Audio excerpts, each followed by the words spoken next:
François Bayrou, bonsoir. Bonsoir. Vous êtes l'homme du long terme, même du très long terme, on va en parler.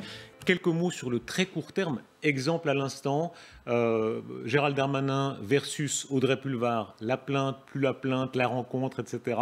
C'est de l'action ou c'est de l'agitation? Ne me mettez pas dans des situations comme ça, parce que j'ai un principe qui est de ne pas trop dire du mal des gens, et encore moins des gens qui sont dans la majorité ou dans le courant majoritaire. Donc vous en auriez un peu envie? Non, je pense que c'est... Tout le monde a compris que ce n'est pas de cette manière-là qu'on doit exprimer des idées politiques et encore moins des jugements politiques. Il y a toute l'arène politique pour défendre des positions et des principes. Pour nous, journalistes, c'est très amusant, le ministre qui tweet quelques minutes après le passage d'Audrey Pulvar sur LCI. Très bien. Pour la politique, est-ce que c'est bien? Alors, que ce soit amusant pour vous, journalistes, c'est une chose que j'arrive à comprendre. Mais c'est pas ainsi que finit l'histoire. C'est pas dans l'amusement des journalistes. Non, je pense que vous savez bien quelle est la pression du moment, la pression de l'instantané. Vous êtes une chaîne qui vit de la pression. Mais là, je ne parlais pas de notre problème, plutôt du problème du gouvernement, en l'occurrence. Et donc, la pression est très importante. Je pense que les politiques doivent y résister. Ils n'y résistent pas assez. Monsieur Darmanin n'y résiste pas assez. Non, n'essayez pas, vous allez... Ne me prendrez pas à ce piège. Des ministres aussi en campagne, au régional, on voit combien les mœurs changent. C'était d'usage qu'un ministre se présente avec un risque. S'il perd, il doit démissionner. Maintenant, on dit non, non, il peut y aller, tant pis. Est-ce que c'est normal? Bon, c'est des élections locales.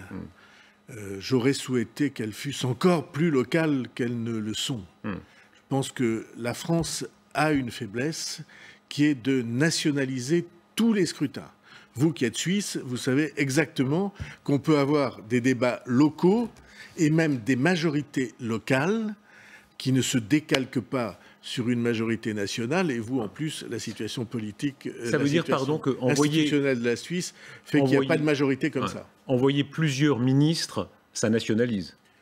Non, je pense qu'ils ont voulu montrer quel était leur engagement dans la majorité. Je ne vais pas leur en faire reproche, mais j'aimerais un jour arriver à vivre dans un pays qui ait une vie démocratique suffisamment riche pour qu'on ne soit pas obligé de nationaliser toutes les élections locales. Vous avez des débats, vous avez des enjeux qui sont des enjeux régionaux, des enjeux municipaux. Et vous n'allez pas en faire le décalque. J'ai toujours refusé de faire une majorité locale qui soit le décalque de la majorité nationale ou de l'opposition nationale. On va parler des régions, de la vie des régions qui vous tiennent à cœur. Quelques mots encore sur l'hypercentre. Emmanuel Macron, l'homme que vous avez soutenu il y a 4 ans, cette alliance très forte, vous l'avez vu évoluer. Le contraste est saisissant. Vous, ça fait bientôt 40 ans que vous avez été élu pour la première fois. Lui, ça fait 4 ans. 40 ans, 4 ans. En 4 ans, est-ce qu'il a changé? Oui, beaucoup. En quoi? Il suffit de regarder son visage. Vous êtes des médias de l'image. Vous regardez le visage et vous voyez sur son visage que le choc de la réalité, les chocs qui l'ont atteint, plus qu'aucun de ses prédécesseurs. Les gilets jaunes, notamment, il en parle dans l'interview à Zadig aujourd'hui. Les gilets jaunes, ça a été un choc, notamment. Ça a été un choc, mais vous savez, j'étais l'autre jour dans un magasin à Pau, il y avait des vendeuses très sympathiques autour de moi qui m'ont dit « Monsieur Bayrou, vous le voyez, vous, Monsieur Macron, souvent ?» Je dis « Oui, ça m'arrive. » Elles disent « Écoutez, vous allez leur dire quelque chose de notre part. C'est plutôt lui que nous.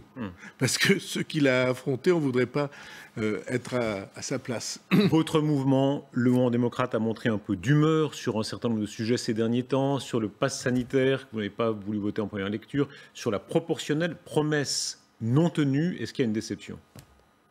Non, d'abord, Pour l'instant. L'incident dont vous parlez sur le texte d'état d'urgence sanitaire, il a duré 2 heures. Faut être objectif. Une mauvaise humeur de 2 heures, admettons. Mais enfin, est-ce que vous êtes déçu? Une mauvaise humeur pour des raisons fondées.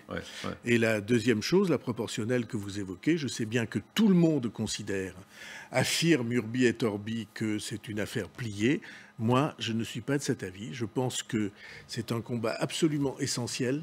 Il faut comprendre de quels outils disposons-nous si l'on considère qu'il faut trouver un nouvel équilibre, un meilleur équilibre entre la fonction présidentielle et la représentation du pays. De quels outils? Aucun. Si on veut continuer comme ça, on est sûr que les mêmes causes produiront les mêmes effets. Et ma conviction à moi, c'est qu'il y a une chose très simple à faire, c'est décider que dans une Assemblée nationale qui représente le pays, tous les grands courants du pays seront représentés. On en est si loin aujourd'hui. Un équilibre. François Bayrou, vous parlez d'un pouvoir plus décentralisé à tout point de vue. On en est si loin aujourd'hui. On a l'impression au contraire que non seulement dans la lettre, mais dans l'esprit, tout est très centralisé. Au fond, un cerveau, Emmanuel Macron, un autre cerveau, Alexis Kohler, son secrétaire général de l'Élysée. Souvent l'impression que cette relation un peu Richelieu-Père Joseph est tout. Ce sont les deux personnes qui ont tout en tête. C'est très central. Oui, ça pourrait donner cette image-là. Mais ça serait centralisé si c'était efficace. Ce que je reproche à l'État aujourd'hui, c'est pas tant d'être centralisé que d'être inefficace. Haute administration, vie gouvernementale, et vous avez l'impression que aucun des problèmes que le pays a découvert, diagnostiqués depuis des années, ne se trouve réglé. Vous savez que je suis beaucoup intervenu, par exemple, sur le fait de l'effondrement de notre appareil productif, industriel, agricole, de services, et on se retrouve en queue des classements sur un très grand nombre de sujets où nous pourrions exister. Vous pourrez faire campagne sur ces sujets notamment. On va développer certains de ces sujets de fond, mais un mot encore sur Emmanuel Macron, l'avenir, la candidature à la présidentielle, ça peut être quand? Janvier? C'est d'abord lui qui doit décider s'il se représente ou pas. Il se représentera, évidemment. Écoutez, vous avez des certitudes, donc je vous laisse vos certitudes. Moi, vous savez, je suis frappé d'une maladie très bizarre que je n'ai jamais aucun souvenir des conversations que j'ai avec le président de la République. C'est une amnésie récurrente, comme on dit. Mais c'est à lui de prendre la décision et après de regarder la manière dont s'organise le temps politique. La France va présider l'Union européenne à partir du 1er janvier. Une responsabilité très importante. Elle va être concomitante avec l'élection présidentielle. Je ne sais pas si vous mesurez l'ampleur des sujets qu'il faut saisir. Oui, en tout cas, ça donne une bonne échelle qui permet de mesurer la dimension de la fonction et l'engagement de celui qui s'y investit. François Bayrou, parlons du temps long et même très long, bien plus loin que 2022, c'est la natalité de la France, le déclin démographique. Alors c'est une de vos grandes propositions, faire davantage d'enfants. Regardons les chiffres qui résument tout, c'est la fécondité. En moyenne, on était à un peu plus de 2 enfants par femme en 2010. On est maintenant à peu près autour de 1,8. Le minimum pour renouveler la population, qu'est-ce que c'est? C'est 2. Donc on est passé en dessous. C'est 2, on est passé en dessous. Énorme événement. Et c'est un signe très inquiétant pour la France parce que la France était le pays d'Europe, vous le savez bien, qui avait la natalité la plus dynamique. Et ceci est un problème très important parce qu'il y a un élément auquel on n'attache pas d'importance et qui est vital, c'est qu'en France, tous nos systèmes de solidarité, tous nos systèmes sociaux et tous nos systèmes de services publics sont fondés sur les actifs. Il faut les payer.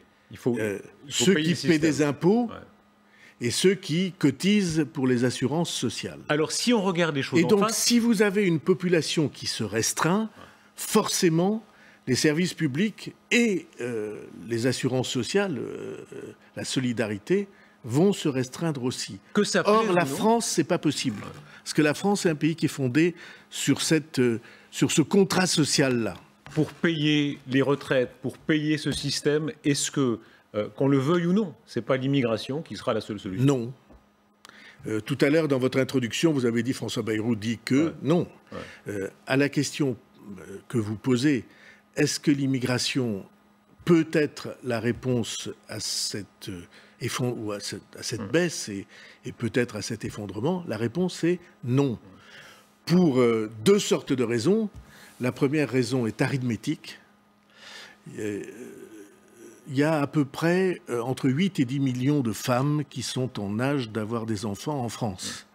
Si on voulait y adjoindre un nombre suffisant de personnes d'origine étrangère, est-ce que vous vous rendez compte de la dimension du nombre de personnes qu'il faudrait introduire? Ça n'a pas de sens arithmétiquement.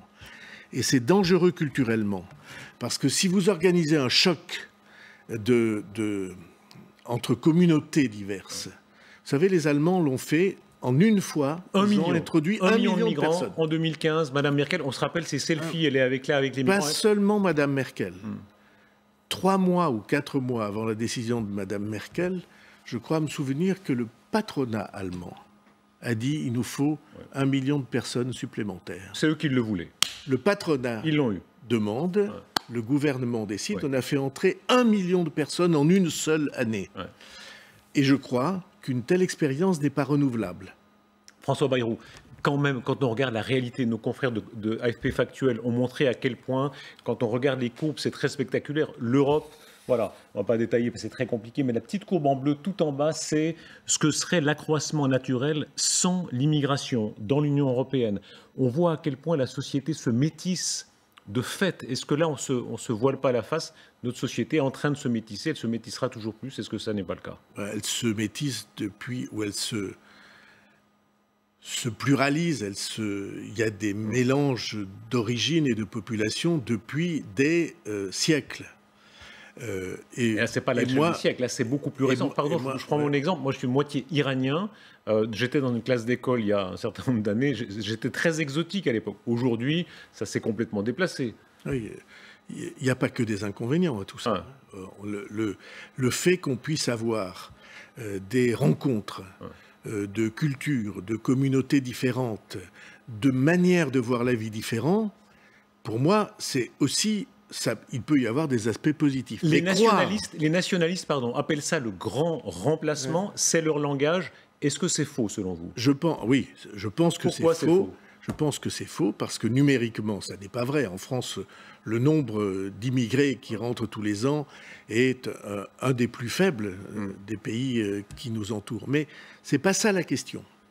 Si vous voulez réfléchir une seconde, si vous donnez à une population qui a son histoire, son identité, sa culture, le sentiment que demain, ces enfants ne vivront plus dans le même pays, n'auront pas les mêmes repères culturels, alors vous déstabilisez profondément ces pays. Est-ce que, ce changement n'a pas déjà eu lieu? Tout à l'heure, on regardait votre photo de classe, il y a des sites de fans de François Bayrou, je les recommande, il suffit de... Voilà, je sais pas, regardez, alors je ne sais pas où vous êtes sur la photo, vous allez nous le dire. Le deuxième au premier rang en partant de la gauche. Voilà. Mon chef d'édition, je capte, il disait on vous reconnaît aux oreilles. Il n'y a pas de mal, hein. Absolument. Voilà, je me tape sur les doigts. Et au contraire, je pense qu'il y a des réflexions à conduire sur ce sujet. Voilà. Mais sans du tout, il ne s'agit pas de caricaturer, mais cette photo-là, ce monde-là, de fait, est-ce qu'il a changé? Oui, c'est davantage métissé aujourd'hui, culturellement, à tout point de vue. Est-ce qu'on n'est pas en train de sous-estimer complètement cette réalité-là? C'est une réalité avec laquelle nous allons devoir vivre.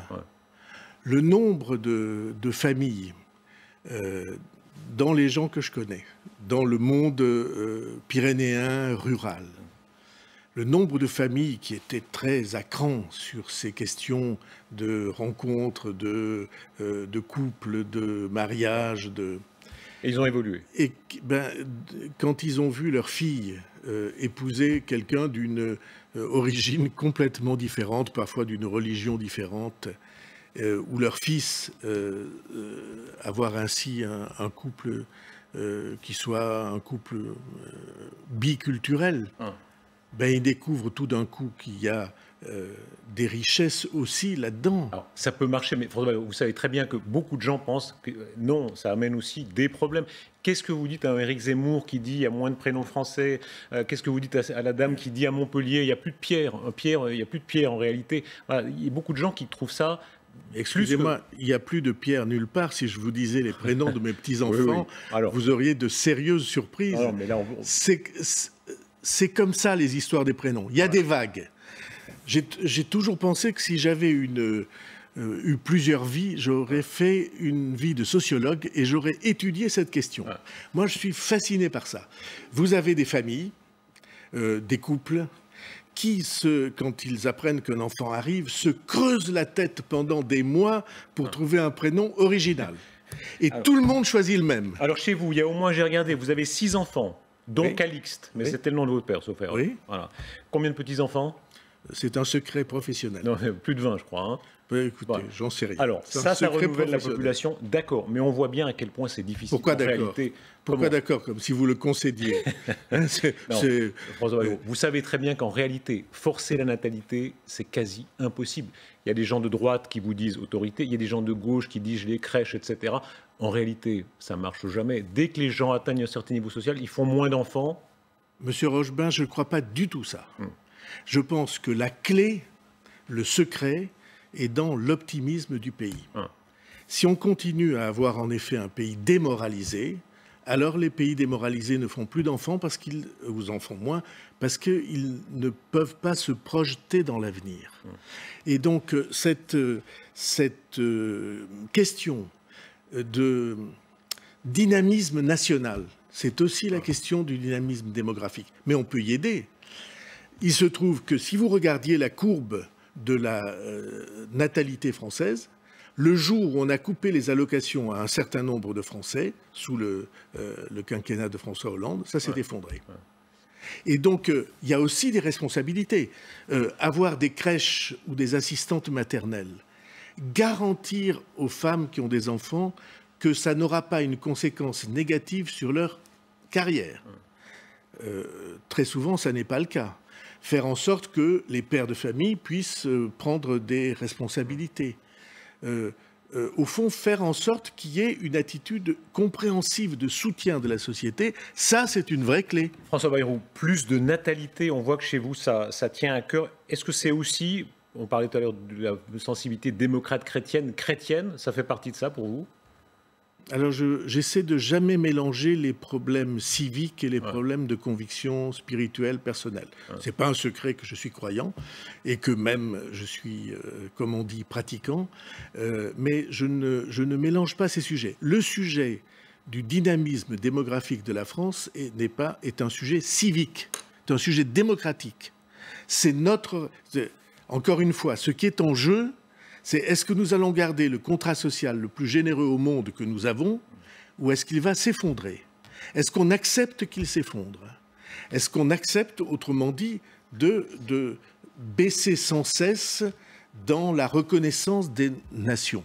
Mon avis à moi, c'est qu'il est une responsabilité générale de pouvoir aller dans le sens de ce dynamisme. Et il y a une preuve. Il y a une chose qu'on doit prendre en compte pour retrouver l'optimisme dont je parle. Quand on fait des enquêtes d'opinion pour demander aux femmes ou aux couples combien d'enfants ils voudraient, la réponse est généralement 3, alors qu'ils en ont moins de 2. Et donc, vous voyez bien ce que je veux dire, il y a une attente. Est-ce qu'on peut soutenir cette attente ou rassurer en face de cette attente? Je trouve que c'est le devoir d'un pays. Ce soir, vous dites au couple, allez, il est 20h48, faites 3 enfants et plus, c'était Debré qui disait ça. Franchement, je ne dis pas ce genre de choses parce que Dieu sait que c'est un sujet qui peut prêter à sourire. Mais je ne dis pas ce genre de choses parce que la décision d'avoir des enfants est une décision qui est située précisément au carrefour du plus intime de l'intime et de l'enjeu de société. Et je ne mélange pas l'un et l'autre. Ce que je constate, c'est que les femmes ou les couples voudraient avoir en moyenne un enfant de plus que ceux qu'ils ont et dont les à les avoir. François Bayrou, quelques mots de vous. Vous avez eu 70 ans hier. Hein, je disais 40 ans de vie politique, 70 ans. Yann Barthès, quotidien, vous vannez un peu hier, hein, vous chambrez là-dessus. Voilà. Vous savez, j'ai beaucoup rajeuni parce que... Ah bon? Beaucoup, d'un seul coup, parce que jusqu'à récemment, j'avais 6 ans de moins que le président des États-Unis. Ouais. Et maintenant, j'ai 9 ans de moins que le président des États-Unis. Tout est relatif. Par rapport aux Français, c'est plus... Non, mais oui. je veux bien que...